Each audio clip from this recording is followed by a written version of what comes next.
O ministro do Desenvolvimento Agrário, Paulo Teixeira, disse que a empresa Suzano e a direção do Movimento dos Trabalhadores Rurais Sem Terra devem se reunir para chegar a um acordo e encerrar as ações contra fazendas da empresa em cidades da Bahia. Quem tem os detalhes é o repórter Pedro Teixeira. Boa noite, Pedro.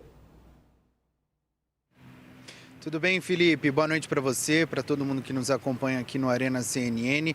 O ministro Paulo Teixeira participou de uma reunião junto com representantes da Suzano e também do Movimento dos Trabalhadores Sem Terra. Depois do encontro, ele comunicou que eles vão retomar uma mesa de negociação para restabelecer um acordo que foi desenhado entre a empresa e o MST em 2015. O primeiro encontro já está marcado para o dia 16 de março. Segundo o ministro do Desenvolvimento Agrário, eles vão retomar um acordo que a própria empresa diz que já cumpriu a parte dela. Segundo a Suzano, eles disponibilizaram 12 imóveis que totalizam 15 mil hectares justamente para assentar famílias do MST ali na região sul da Bahia. O que acontece, segundo a empresa, é que dos 15 imóveis, o INCRA, que é o Instituto Nacional de Colonização e Reforma Agrária, concluiu a aquisição de apenas 2 imóveis. Portanto, as famílias não foram atendidas, essas famílias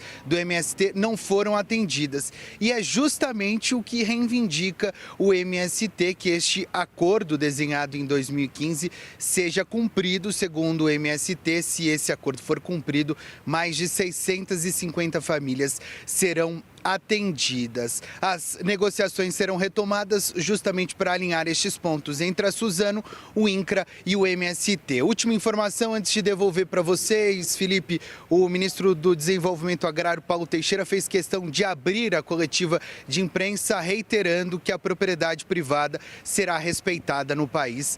Justamente depois destas negociações todas e de todas essas reuniões, ele fez questão de reiterar esta mensagem para a população brasileira. Volto com você. Muito obrigado, Pedro, pelas informações. Raquel, está tudo dentro do esperado ou tem alguma novidade aí? Felipe, dentro do esperado diante dessa situação, né? Porque você teve, relembrando, né? As invasões foram na segunda-feira da semana passada, foram invadidas 3 propriedades da Suzano pelo MST. A empresa entrou na justiça, conseguiu 3 liminares para desocupação, demorou aí um longo tempo para a Polícia Militar agir. O ministro Paulo Teixeira liga para o Movimento Sem Terra pedindo essa desocupação. Ainda se levam vários dias. O Walter Schalka, presidente da Suzano, se manifesta dizendo que não ia negociar nada enquanto o movimento ainda estivesse dentro das fazendas, portanto, cometendo um crime. E aí, realmente, o MST sai, depois de dadas as decisões judiciais, e se começa essa mesa de negociação. E aí a gente tem alguns pontos, né? É um acordo que, enfim, vai ser revisitado. A Suzano tem suas alegações de que foi o INCRA quem não fez a sua parte, o MST tem suas alegações, porque, afinal, as famílias que não estão alojadas, mas foi uma negociação que foi conseguida, sentou-se numa mesa de negociação com base numa ilegalidade, num crime que foi a invasão das terras da Suzano e que não foi formalmente condenada pelo governo. O nosso repórter Pedro Teixeira está dizendo que agora o ministro fez uma declaração dizendo que a propriedade privada vai ser respeitada no Brasil. Que bom, porque é o que está na Constituição.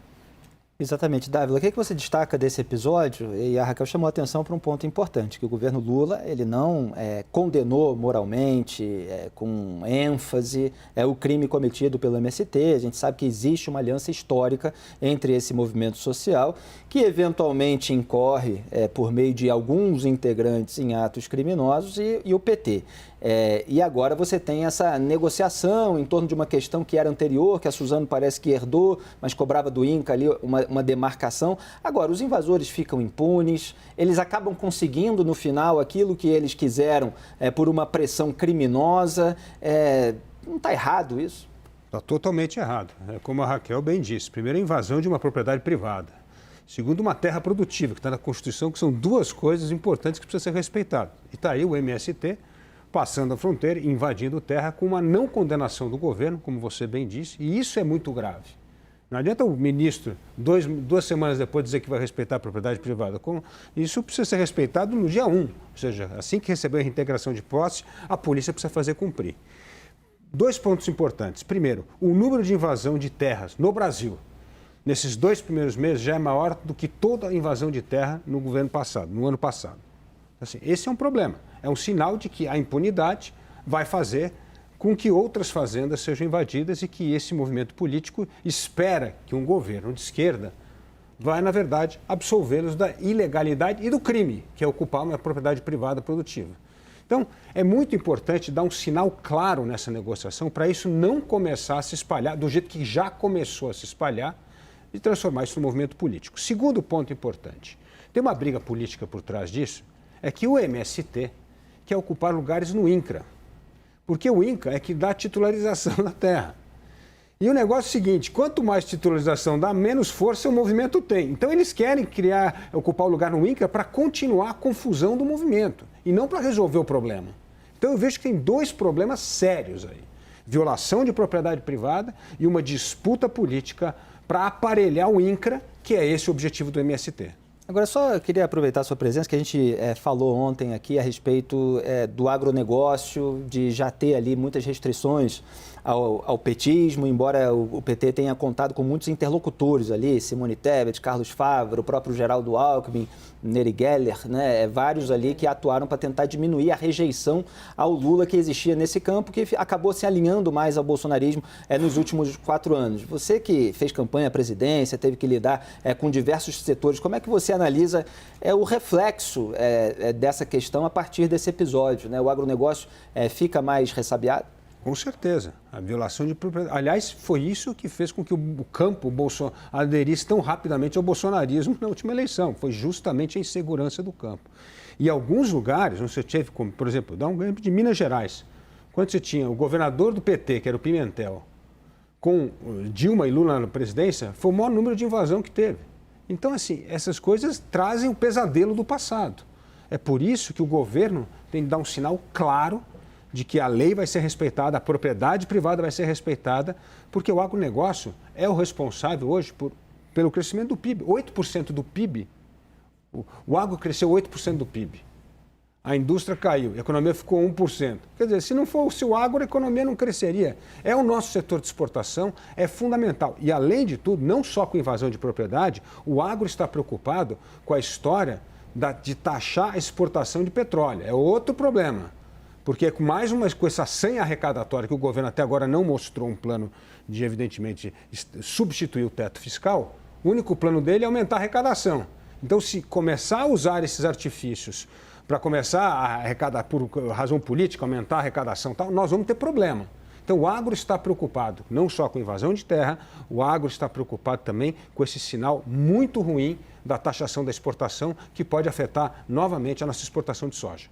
Gabriela, o que você destaca nesse episódio e quais seriam os caminhos legítimos para o MST defender pautas que considere legítimas e, eventualmente, até conseguir algo que, na visão dele ou de quem quer que seja, esteja errado?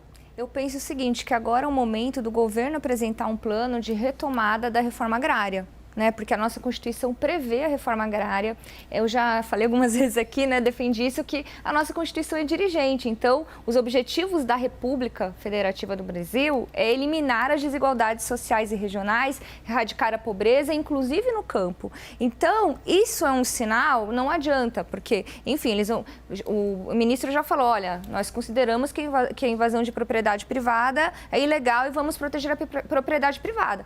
Mas é preciso que o governo dê um sinal claro de quais são as propostas para um movimento de trabalhadores do campo, né, de pequenos produtores rurais, aonde vamos colocar essas pessoas. Eu acho que esse é um passo importante, né? Um planejamento mesmo de reforma agrária. Fica aqui essa provocação. É lógico, o movimento do Sem Terra é um movimento muito antigo. Eles têm ali como política a ocupação como forma de protesto. Então, isso é uma coisa que vem de anos. Agora, pelo que eu percebi, eles deram um tiro no pé, já falei para vocês, fazendo tudo isso logo no começo do governo PT, de um governo que é do PT, que historicamente sempre foi um aliado do diálogo. Então, ao invés de ocupar, o ideal seria eles abrirem uma porta de diálogo, tragam um planejamento. Olha, nós temos aqui um mapa de terras que nós consideramos improdutivas. Ministro Paulo Teixeira, onde que dá para a gente conversar? Temos uma proposta aqui de reforma agrária, vamos trocar nossos estudos.